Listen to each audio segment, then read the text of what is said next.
आपकी अदालत मध्ये सुपरस्टार आमिर खान यांच्यावर आरोप आहे की हे धर्माची चेष्टा करतात. आमिर, जेव्हा कधी तुमचा नवीन सिनेमा येणारा असतो, तेव्हा इंटरनेटवर, सोशल मीडियामध्ये शिवजी अवतार घेतात.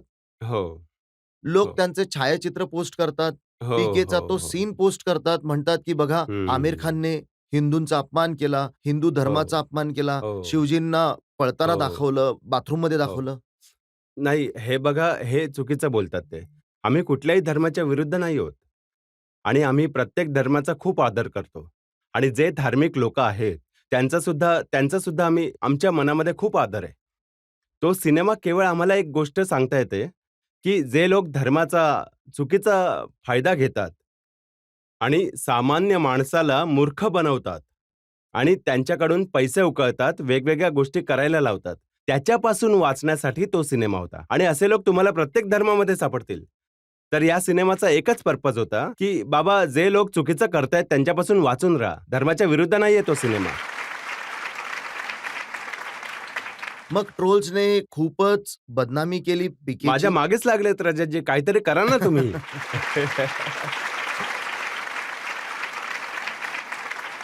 त्यांना हां. उत्तर तर ऑडियन्सच देते ना. आता उलट मी पीके एवढी ट्रोल्सना मोठी असं म्हणेन, की हिंदी फिल्म इंडस्ट्री, कारण मी बाकी इंडस्ट्रीबद्दल नाही बोलणार. चला हिंदी फिल्म इंडस्ट्रीमध्ये तुम्ही शोधा किंवा चला पूर्ण देशामध्ये तुम्ही शोधा. तुम्हाला किती असे लोकं असतील, की जे मी आपल्या प्रत्येक कामामध्ये केलंय. मी सोशल सिनेमे केलेत. मी सत्यमेव जयते केलंय. मी पाणी फाउंडेशन करतोय. कोणी असं केलंय मला एक तरी नाव सांगा तुम्ही. एक नाव सांगा. आणि हे मी 1 महिना करत नाहीये. 2 महिने करत नाहीये, 1 वर्ष करत नाहीये. सुरुवातीपासून ते आत्तापर्यंत मला 35 वर्ष झाली. तर माझी जी ऑडियन्स आहे, जी रिअल ऑडियन्स आहे माझी, त्यांना सगळं माहिती आहे, की आमिर काय आहे. त्यांना कुठल्याच स्पष्टीकरणाची गरज बघा, नाहीये. ट्रोल्स म्हणतात तुम्ही लव्ह जिहाद करता. अरे बापरे! ते म्हणतात पीकेमध्ये तुम्ही जस्टिफाय केलं, एक हिंदू मुलगी एका पाकिस्तानी मुसलमानाशी लग्न करू शकते. हो, हो. हे बघा, सगळ्यात आधी तर मी हे म्हणेन, की जेव्हा कधी कोणी लोक 2 धर्माचे एकत्र येतात, त्यांच्या मनामध्ये प्रेम असतं. त्यांना लग्न करायचं असतं. प्रत्येक वेळी ते लव्ह जिहाद नसतं. 2 वेगवेगळ्या धर्माच्या लोकांनी मन कधीतरी एक होतं त्यांचं. आणि ही माणुसकीची गोष्ट आहे. प्रत्येक वेळी हे लव्ह जिहाद नसतं. तर जेव्हा 2 मन जुळली जातात, तर मग ही गोष्ट माणुसकीची होते, धर्माच्या वर जाते.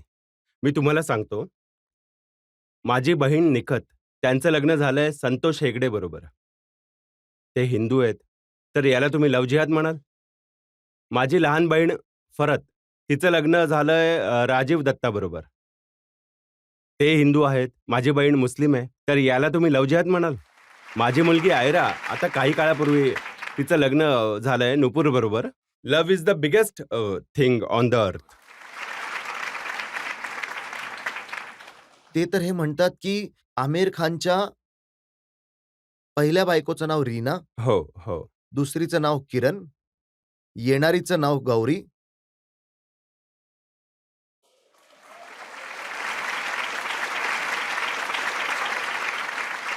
पण ही सगळी देवींची नावं आहेत. हो, हो, हो. पण मुलांची नावं जुनैद खान, इरा खान, आझाद खान. हो. हे जे माझ्या मुलांची नावं जी ठेवली आहेत, ती माझ्या पत्नींनी ठेवली आहेत. यामध्ये माझा काही सहभाग नव्हता. तुम्ही सुद्धा हसबँड आहात, तुम्हाला माहिती असेल, तुम्ही माझ्या बोलण्याशी सहमत असाल, की हसबँडचं काहीच चालत नाही बाबा. तर ते वाईफ ठरवते, की मुलांची नावं काय असतील.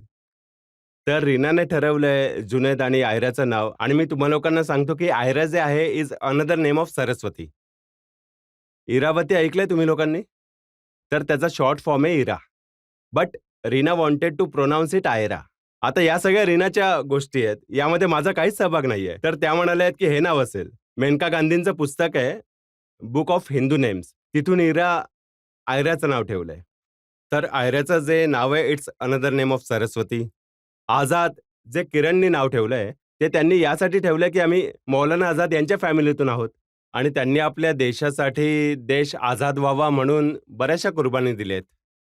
बाकी देशाबरोबर त्यांनी सुद्धा खांद्याला खांदा लावून नेहरूजींबरोबर, गांधीजींबरोबर, पटेल साहेबांबरोबर त्यांनी खांदा मिळवून खांद्याला खांदा लावून आपल्या स्वातंत्र्यासाठी लढाई लढली आहे. तर ते आमच्यासाठी एक इन्स्पिरेशन आहेत. तर किरण म्हणाले की आपण आझादचं नाव आपल्या मुलाचं नाव त्यांच्यावरून ठेवूया. परंतु आझाद मुसलमान नाव नाहीये. चंद्रशेखर आझाद ऐकलंय तुम्ही? तर ते सुद्धा तर आपलेच, he was the freedom fighter. तर आझादचं कुठलं रिलिजन नाहीये. It is a neutral name. आता तर ही नावं तर मी ठेवली सुद्धा नाहीयेत.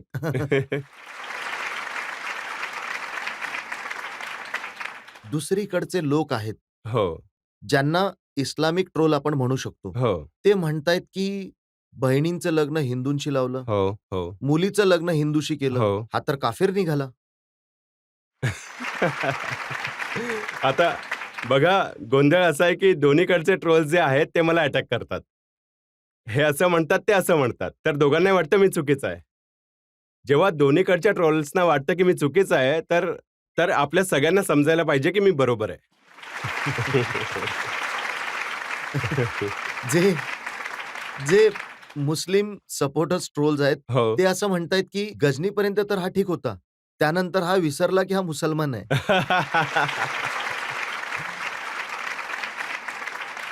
नाही, ही गोष्ट अजिबात नाहीये. मी मुसलमान आहे आणि मला खूप गर्व आहे की मी मुसलमान आहे. मी हिंदुस्थानी आहे आणि मला खूप गर्व आहे की मी हिंदुस्थानी आहे. या दोन्ही गोष्टी या दोन्ही गोष्टी आपल्या जागी बरोबर आहेत. जसं तुम्ही सत्यमेव जयते केलं. हो, हो. आता ते म्हणतात यामध्ये फक्त हिंदूंच्या वाईट प्रथा, हिंदूंचे प्रॉब्लेम्स उचलले गेले. यात मुसलमानांबद्दल काही नाही सांगितलं आणि नाही, नाही, खूप नाही. पैसे कमवले त्यामधून.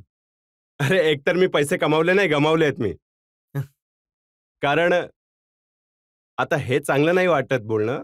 मी आता तुम्ही विचारत आहात तर म्हणून बोलतोय, की मी तो शो करण्यासाठी माझ्या जितक्या ॲड्स मी त्यांना रिक्वेस्ट केली, त्या टर्मिनेट केल्या.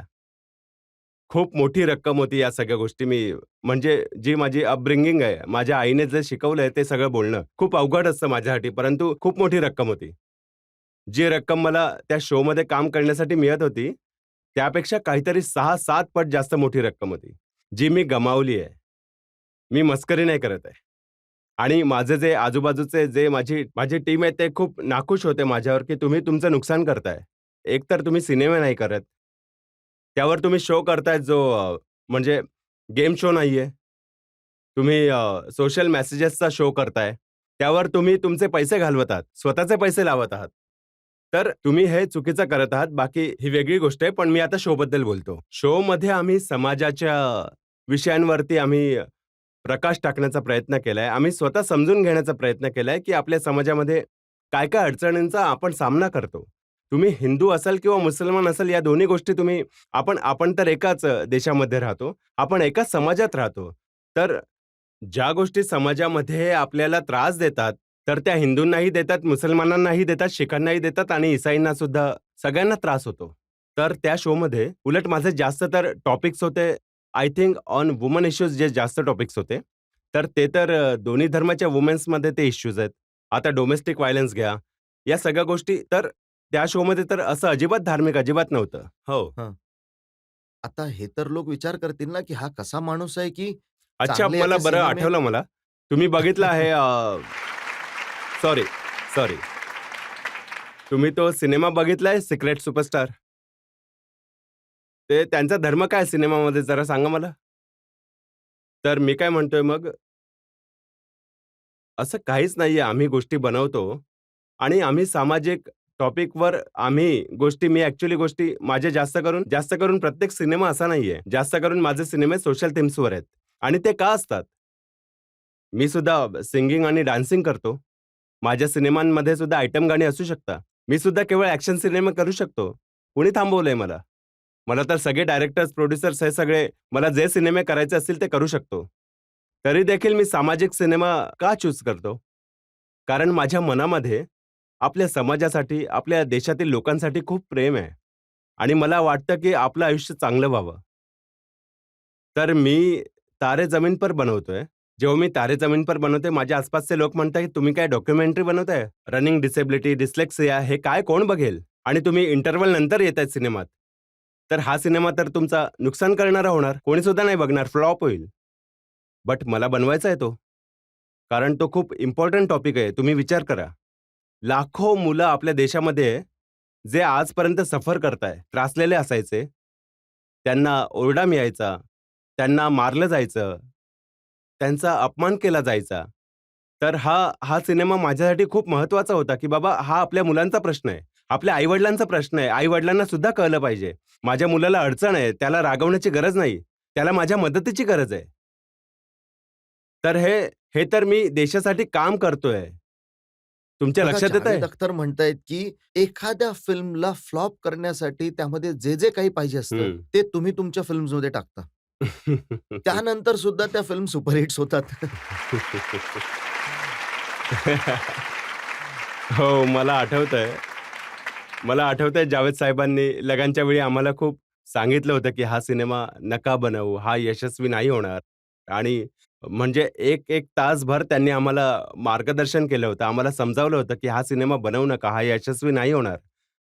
परंतु मला तो सिनेमा खूप आवडतो लगान. जी गोष्ट होती ती मला खूप आवडायची. तर आम्ही तर बनवूनच टाकला. परंतु आणि बघा हा जावेद साहेबांचा मोठेपणा आहे. हा जावेद साहेबांचा मोठेपणा आहे, की ते गोष्ट पब्लिकली सुद्धा सांगतात, की मी आमिरला थांबवलं होतं, पण त्याने ऐकलं नाही आणि बघा आता सिनेमा किती यशस्वी झाला.